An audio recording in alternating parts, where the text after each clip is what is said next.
That's what they've chosen. So I think we're going to have a very successful trip. We had a good call with the Texas congressman this morning, as you probably heard, and that went very well. And do you have any questions? Yeah.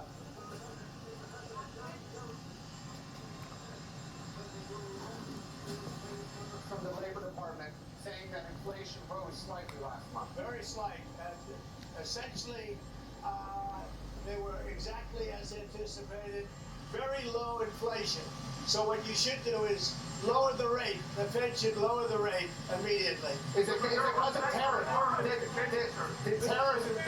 We had a big win with the Supreme Court on the Department of Education. We want, as you know, we want to bring education back to the states, take the federal government out of it. A little tiny bit of supervision, but very little, almost nothing. Like to make sure they speak English. That's about all we need.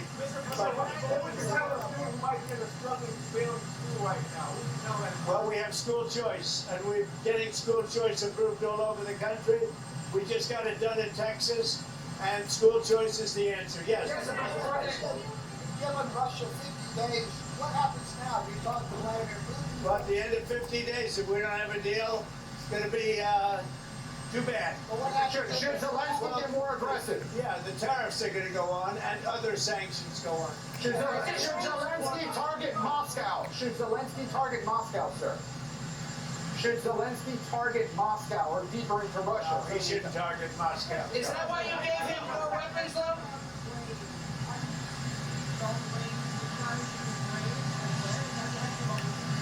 No, we're not looking to do that. Mr. President, why are you giving Mr. Putin 50 additional days to prosecute this war against? Oh, I don't think 50 days is very long, and it could be sooner than that. I don't think 50 days is very long. You should have asked that same question to Biden. Why did he get us into this war? You should ask that question. Yeah, and what did he tell you? Why did he get us into this war? You know why he got us in? Because he's a dummy, that's why, and you don't cover it right. But you should be asking that question to Biden. Why did he get us into this war? Because he's incompetent. It would have never happened if I were president. So we made a deal with Indonesia. I spoke to their really great president, very popular, very strong, smart, and we made the deal. We have full access to Indonesia, everything. As you know, Indonesia is very strong on copper. But we have full access to everything. We will pay no tariffs. So they are giving us access into Indonesia, which we never had. That's probably the biggest part of the deal. And the other part is they are going to pay 19%, and we are going to pay nothing. I think it's a good deal for both parties. But we will have full access into Indonesia. And we have a couple of those deals that are going to be announced. India basically is working along that same line. We're going to have access into India. And you have to understand, we had no access into any of these countries. Our people couldn't go in. And now we're getting access because of what we're doing with the tariffs. So they're paying 19%, and we are not paying anything. And they're going to give us full access into Indonesia. Now, Indonesia has some great product, and they also have some very valuable earths and various other materials. One of the things, as you know, they're known for is very high quality copper, which we'll be using. Mr. President, Texas, sir. Tariffs might offer inflation to increase last month. Do you think they have any role? Well, we had very little inflation. I don't know. Who do you work for? USA Today. What? USA Today. Oh, well, they wrote me a beautiful article the other day, so I can't get angry at you. USA Today just wrote a very good article about me. What's that all about? So I can't get angry at you. Texas, sir. There was very little inflation, as you know. The numbers were very good, very much inside the margin. So we've had no inflation. All we have is we're making a fortune. We are taking in hundreds of billions of dollars. You saw we had a surplus of $25 billion last month, which we haven't had in many, many years. Sir, on Texas.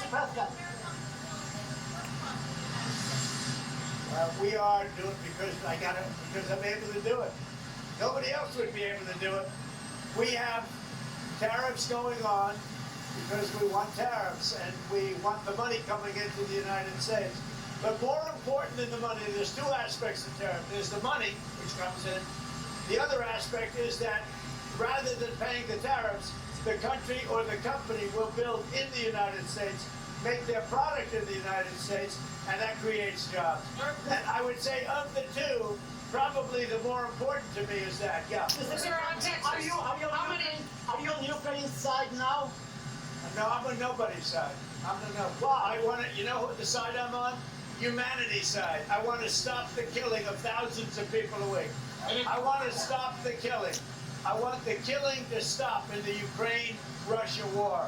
That's the side I'm on. Mr. President, your daughter-in-law said that there should be transparency in the Epstein case. Do you agree with her, sir? The Attorney General's handled that very well. She's really done a very good job. And I think that when you look at it, you'll understand that. I would like to see that also. But I think the Attorney General, the credibility is very important. And you want credible evidence or something like that.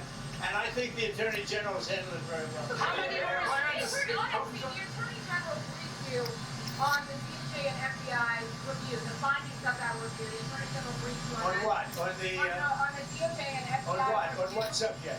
Epstein, on Okay. Epstein, on the review of the file. The Attorney General came on. A very quick briefing. Yeah. Did she tell you, what did she tell you about the review? And specifically, did she tell you at all that your name appeared in the file? No. She's given us just a very quick briefing, and in terms of the credibility of the different things that they've seen, and I would say that, these files were made up by Comey, they were made up by Obama, they were made up by the Biden, we went through years of that with the Russia hoax, with all of the different things that we had to go through. We've gone through years of it, but she's handled it very well. And it's going to be up to her. Whatever she thinks is credible, she should release. Yeah. On Texas, how many more seats do you want the Republicans to draw? 5. And then what if California, New York, Illinois, and other blue states? Yeah, well, that's decide to okay do too. But 5, I think we get 5. And there could be some other states. We're going to get another 3 or 4 or 5 in addition. Texas would be the biggest one, and So that'll be 5. are you calling in for a complete redrawing of the congressional map? No, just a very simple redrawing. We pick up 5 seats. And But we have a couple of other states where we'll pick up seats also. What if that causes further- When was the last time you spoke with him? Well, when he was in my office. What did you tell him when he was in your office? I told him he's doing a very bad job. He's way late. That's why I call him too late. Jerome Powell is too late. He's way late. Interest rates should be coming down. We have a very, very successful country. We should have the lowest interest rate anywhere in the world, and we don't. Jerome Powell has done a terrible job, and frankly, I don't think he could do a worse job. He's called everything wrong.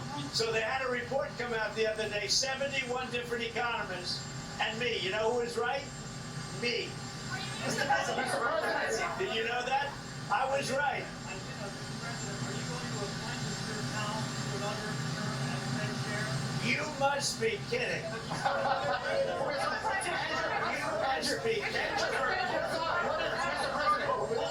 President, what are your thoughts on Andrew It's a funny Cuomo? one coming. You had to waste the question like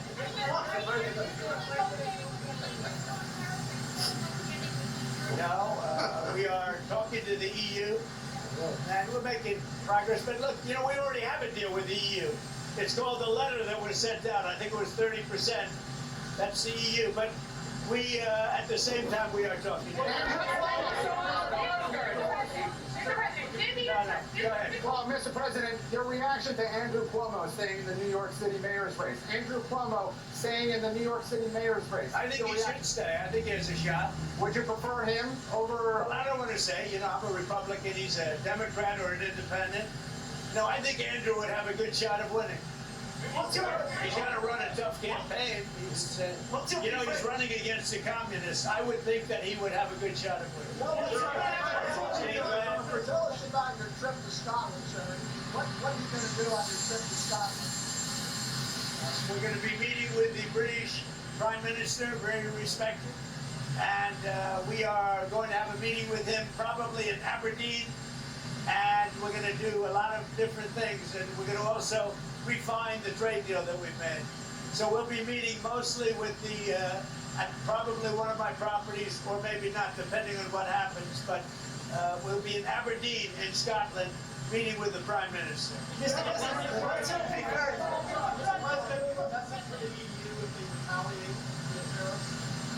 Well, I don't know how they can retaliate. You know, they made a lot of money. They've treated us very badly, but now they're treating us very nicely. And I think we'll end up, I think everybody's going to be happy with the EU. What's your preferred Is there any plans to meet with Pope Leo in the near future, sir? Not a plan. I would do it. I have a lot of respect. I really like his brother. His brother is a major, serious Trumper. You know that. He's MAGA all the way. I like the Pope's brother, and I think I'd like the Pope. But the Pope's brother lives in Florida. I met him, and he is MAGA. He's got MAGA signs all over the house. He likes Trump, and I like him. Mr. President, what's the latest on Iran? How about you? Iran. Well, we're going to see what happens with President Putin. So far, I've been very disappointed with President Putin. I've solved a lot of wars in the last 3 months, but I haven't gotten this one yet. This is a Biden war. It's not a Trump war. I'm here to try and get us out of that mess.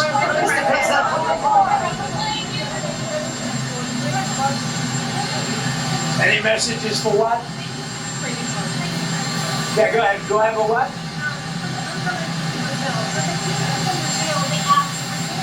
For the people of Brazil? Are you from Brazil?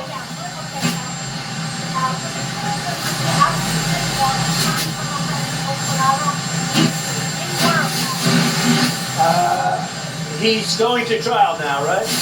When is that trial starting? When is the trial for Bolsonaro starting? When is it? How is it going?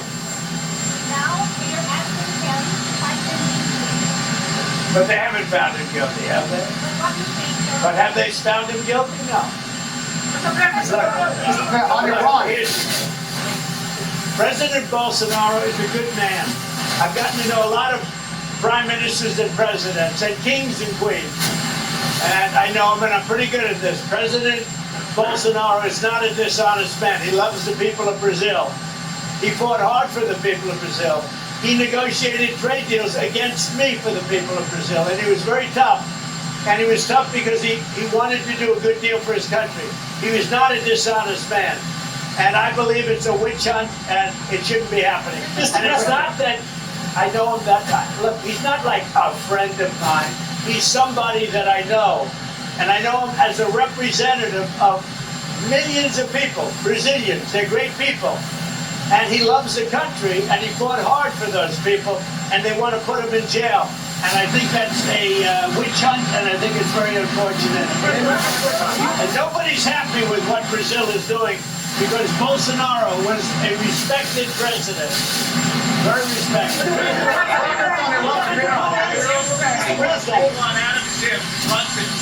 I would love to see him brought to justice. I'll tell you what, I think Adam Schiff is one of the lowest of the low. I would love to see him brought to justice. He's a dishonest, crooked guy. I don't know about the individual charge, if that even happens. But Adam Schiff is a serious lowlife. And tomorrow morning here in Washington, AOC is hosting Go Ron Mondani for breakfast. Adam Schiff, I believe. Sorry. I'd love to be. I'd really love to go. I mean, I look forward to meeting them both. I know them both very well through what I read and through what I see. Look, he's a communist. I don't think our country is ready for a communist, but we're going to see. And I don't think that race is over yet either. You do have a couple of people running against, and it'll be an interesting thing. Things are coming out about him which aren't good. And, AOC, look, I think she's very nice, but she's very low IQ. And we really don't need low IQ. Between her and Crockett, we're going to give them both an IQ test to see who comes out best. Now, I took my test. I took a real test at Walter Reed Medical Center, and I aced it. I got every one of all those questions right. Now it's time for them to take a test. Anyway, have a good time. I like Dan Bongino, yeah.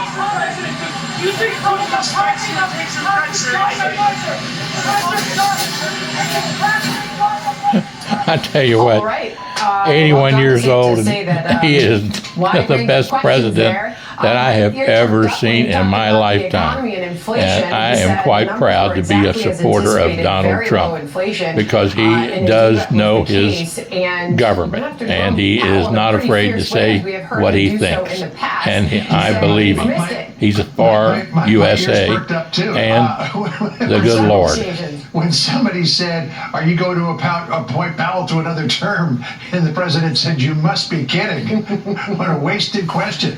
Also had some news about Epstein, saying that Pam Bondi gave them a quick briefing about it. He said that those files were made up by Comey and Obama, that Pam Bondi has been handling this very well, and whatever decision is made regarding the Epstein files is up to her. There was a real dust-up between Pam Bondi and Kash Patel and Dan Bongino.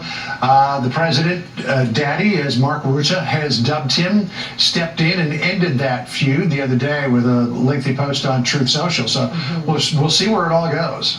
Yeah, and we're going to have a lot of reaction to what we just heard from President Trump as he makes his way now to Pennsylvania for that summit. AI, energy on the table, and of course the economy. Ben Domenech is going to be joining us live coming up to react. Also thought it was interesting that he thought that Andrew Cuomo has got a shot at winning mayor of New York. A lot of people say that Eric Adams might have to drop out or be convinced to drop out in order to make it a one-on-one contest. But we'll keep watching that one because that'll be interesting, not just for the people of New York, but everybody across the country as well. All right, former National Security Advisor Michael Waltz appeared before the Senate Foreign Relations Committee today for a hearing on his nomination as U.S. Ambassador to the United Nations. Earlier this year, Waltz left his position as the National Security Advisor after a signal chat with top officials was leaked. Democrats warned him about facing tough questions today, and he did face some. Tennessee Senator Bill Hagerty sits on the Foreign Relations Committee. He joins us now. I wanted to play a little bit of what Mike Waltz said at the hearing today. Let's listen to this. In just 6 months, President Trump has brought dozens of hostages home, justice for our Abbey Gate Gold Star families, secured the border, denied Iran a nuclear weapon, brought ceasefires to conflicts in Africa, the Middle East, and Asia. Yet there is still tremendous work to be done. I'm confident under this president's leadership, we can continue to spread peace and prosperity, and I'm confident we can make the UN great again. Amen. Well, that last statement may be somewhat in question, but how do you see this hearing proceeding, Senator? Well, I think that Mike Waltz did a good job in the hearing. He's taking on a very challenging organization, that's the United Nations. And John, if you think about it, the original charter of the UN was about bringing peace, justice, and human rights to the world. And it's so far divorced now from what it originally what it was originally intended to be. I mean, today it's a completely politicized organization, very often working counter to the interest of the United States and our allies. And frankly, quite often, much too often, it's been captured by authoritarian regimes to do their bidding. So the United Nations has a lot of room to improve. I think one of the most egregious examples that came up a couple of times during the hearing with Mike Waltz was what happened on October the 7th, 2023. Yeah. At that point, Hamas was assisted by UN personnel in attacking Israelis. The United Nations has done everything to sort of dismiss that, yet at every turn, their leadership seems to want to criticize Israel. There are real problems at the UN, and I think it's a real opportunity to send a leader in to make quite a difference for the United States and make certain, as a steward of taxpayer dollars, that our dollars are being spent in a way that's effective and works well for the American people. Not being used in the way they have been. Those dollars have been, up to this point, by the leadership of the United Nations. Certainly criticisms of the United Nations are nothing new. I remember John Bolton back in the Bush administration famously saying you could take the top 10 floors off the United Nations building and wouldn't make a lick of difference there. But this was not so much about the United Nations as much as it was Mike Waltz to a large degree. Senator Chris Coons bringing up that now infamous signal chat that happened earlier this year. Listen to what he said. I was hoping to hear from you that you had some sense of regret over sharing what was very sensitive, timely information about a military strike on a commercially available app that's not, as we both know, the appropriate way to share such critical information. Again, Senator, I think where we have a fundamental disagreement is there was no classified information on that chat. I mean, pretty clearly that was the beginning of the end for him as the National Security Advisor at the White House, but does it disqualify him from being ambassador to the United Nations? No, I don't think so. And as he said, and as many people have said, the information that was passed was not classified. Now, would I have done it that way? Would you have done it that way, John? In retrospect, perhaps not. You know, I think there was a serious mistake made, a glitch, if you will, in terms of how the name roster was managed and the fact that somebody was there in the wrong spot. But with all that said, there wasn't classified information involved. I don't believe it's disqualifying in any respect. All right, well, we'll see what happens. Amen. The confirmation process moves forward. Senator, thank you for joining us. Really appreciate your time. It's good to be with you. Thank you. You too. All right, see you soon. Now this. Jerome Powell is too late. He's way late. Interest rates should be coming down. We have a very, very successful country. We should have the lowest interest rate anywhere in the world, and we don't. President Trump taking aim at Fed Chair Jay Powell. We will be speaking with Ben Domich on that live next.